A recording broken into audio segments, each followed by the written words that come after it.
Pembangunan politik era pemerintahan Najib Razak. Kajian ini meneliti perkembangan politik Malaysia di bawah pemerintahan Najib Razak dari tahun 2009 hingga 2018 dengan fokus kepada tiga aspek utama: pertumbuhan ekonomi, mobilisasi sosial dan institusi politik. Najib yang mengambil alih kepimpinan selepas Abdullah Badawi memperkenalkan dasar-dasar seperti Najibnomics, termasuk modal ekonomi baru MEB dan program transformasi ekonomi yang bertujuan untuk memperbaiki ekonomi negara.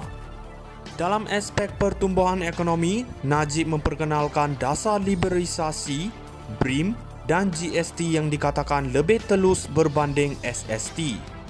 Langkah-langkah ini dikaitkan dengan peningkatan KDNK, pengurangan kadar kemiskinan dan pengangguran, serta peningkatan pendapatan per kapita. Mobilisasi sosial juga menunjukkan kemajuan melalui pindaan akta-akta kontroversi, peningkatan partisipasi politik dan kebebasan media yang lebih luas. Di samping itu, institusi politik melibatkan perubahan dalam 4 institusi utama: eksekutif, legislatif, kehakiman dan birokrasi.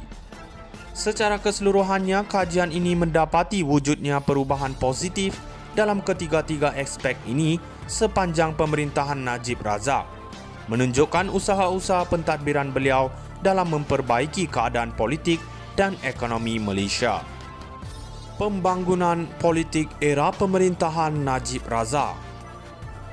Kajian ini meneliti perkembangan politik Malaysia di bawah pemerintahan Najib Razak dari tahun 2009 hingga 2018 dengan fokus kepada tiga aspek utama: pertumbuhan ekonomi, mobilisasi sosial dan institusi politik.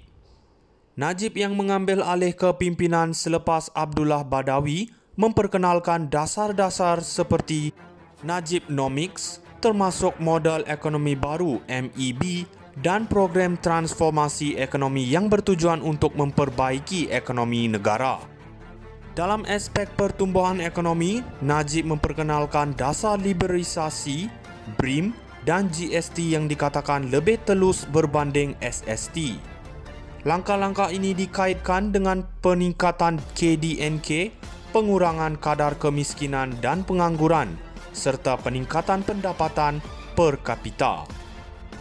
Mobilisasi sosial juga menunjukkan kemajuan melalui pindaan akta-akta kontroversi, peningkatan partisipasi politik dan kebebasan media yang lebih luas. Di samping itu, institusi politik melibatkan perubahan dalam 4 institusi utama: eksekutif, legislatif, kehakiman dan birokrasi. Secara keseluruhannya, kajian ini mendapati wujudnya perubahan positif dalam ketiga-tiga aspek ini sepanjang pemerintahan Najib Razak, menunjukkan usaha-usaha pentadbiran beliau dalam memperbaiki keadaan politik dan ekonomi Malaysia. Pembangunan politik era pemerintahan Najib Razak.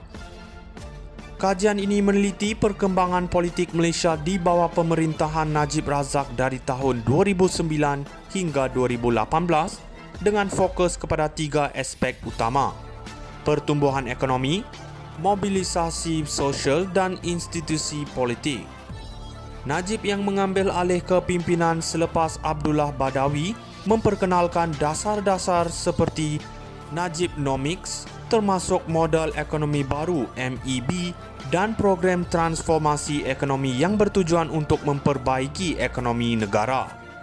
Dalam aspek pertumbuhan ekonomi, Najib memperkenalkan dasar liberalisasi, BRIM dan GST yang dikatakan lebih telus berbanding SST. Langkah-langkah ini dikaitkan dengan peningkatan KDNK, pengurangan kadar kemiskinan dan pengangguran, serta peningkatan pendapatan per kapita. Mobilisasi sosial juga menunjukkan kemajuan melalui pindaan akta-akta kontroversi, peningkatan partisipasi politik dan kebebasan media yang lebih luas.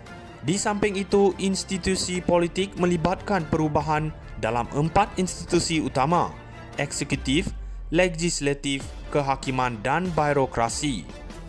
Secara keseluruhannya, kajian ini mendapati wujudnya perubahan positif dalam ketiga-tiga aspek ini sepanjang pemerintahan Najib Razak, menunjukkan usaha-usaha pentadbiran beliau dalam memperbaiki keadaan politik dan ekonomi Malaysia. Pembangunan politik era pemerintahan Najib Razak. Kajian ini meneliti perkembangan politik Malaysia di bawah pemerintahan Najib Razak dari tahun 2009 hingga 2018 dengan fokus kepada tiga aspek utama: pertumbuhan ekonomi, mobilisasi sosial dan institusi politik. Najib yang mengambil alih kepimpinan selepas Abdullah Badawi memperkenalkan dasar-dasar seperti Najibnomics, termasuk modal ekonomi baru MEB dan program transformasi ekonomi yang bertujuan untuk memperbaiki ekonomi negara. Dalam aspek pertumbuhan ekonomi, Najib memperkenalkan dasar liberalisasi, BRIM dan GST yang dikatakan lebih telus berbanding SST. Langkah-langkah ini dikaitkan dengan peningkatan KDNK, pengurangan kadar kemiskinan dan pengangguran, serta peningkatan pendapatan per kapita. Mobilisasi sosial juga menunjukkan kemajuan melalui pindaan akta-akta kontroversi, peningkatan partisipasi politik dan kebebasan media yang lebih luas. Di samping itu, institusi politik melibatkan perubahan dalam 4 institusi utama: eksekutif, legislatif, kehakiman dan birokrasi.